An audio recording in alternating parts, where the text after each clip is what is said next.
If you are ever wondering yourself why the Canadian streets have been allowed to get so insane, terrorists on our streets every single day, here's a little tidbit for you. The Canadian government has allowed over 200 members of the Iranian Revolutionary Guard, who even Canada designates as a terrorist organization, into this country in the past 3 years alone. Over 200 members of the Iranian Revolutionary Guard. Check out last night, 2-year anniversary of October 7th, what the streets are looking like in downtown Montreal.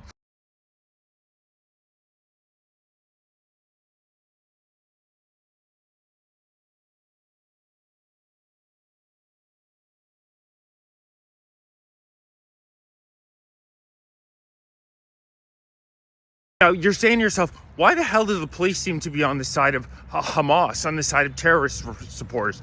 I'll tell you why. Val Plante, the mayor of Montreal, Mark Carney, our prime minister, are out and out Marxists. They are out and out communists. There is a red-green revolution in this country between the jihadis and the woke left Marxists, and they support one another. They are both anti-Western civilization.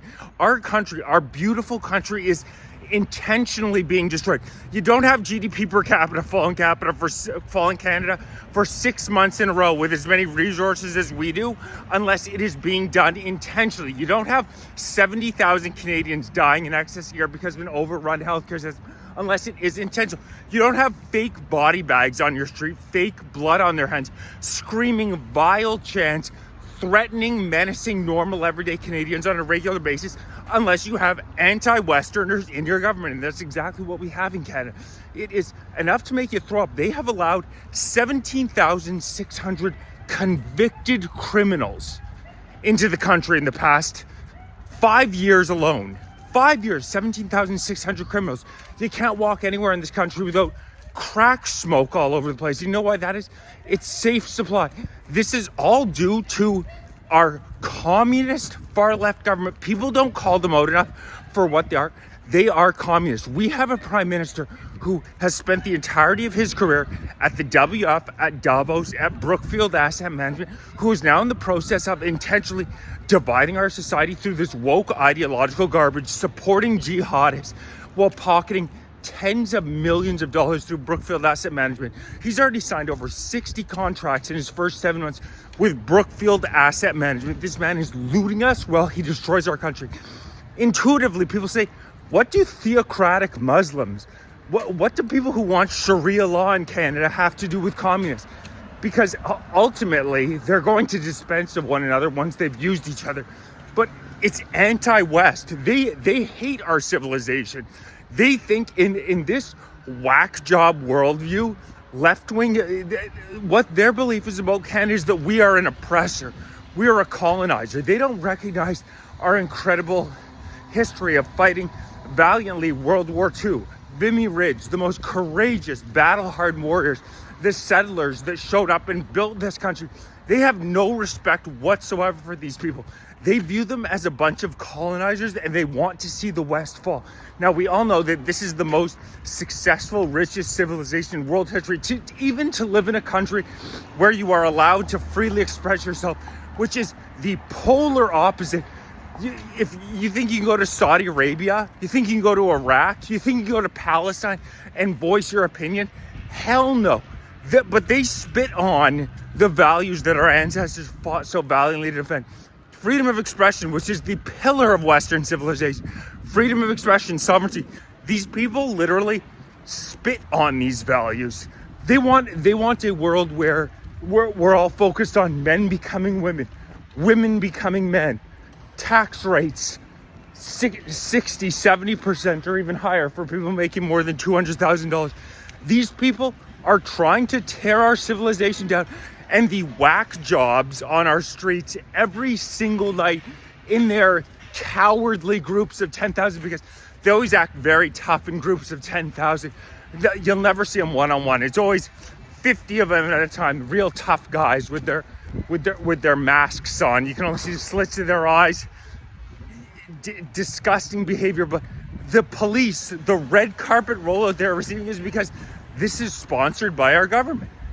Our government wants this. Our government wants chaos on our streets because ultimately In order to take Western civilization down, they need these massive ideological battles. They want Canadians apathetic, looking on the street and saying, oh my God, there's nothing we're ever going to be able to do about this, which is why they allow hundreds of thousands of these extremists to come into the country every year. Hundreds of thousands of people from these Muslim theocracies in Afghanistan, in Iraq.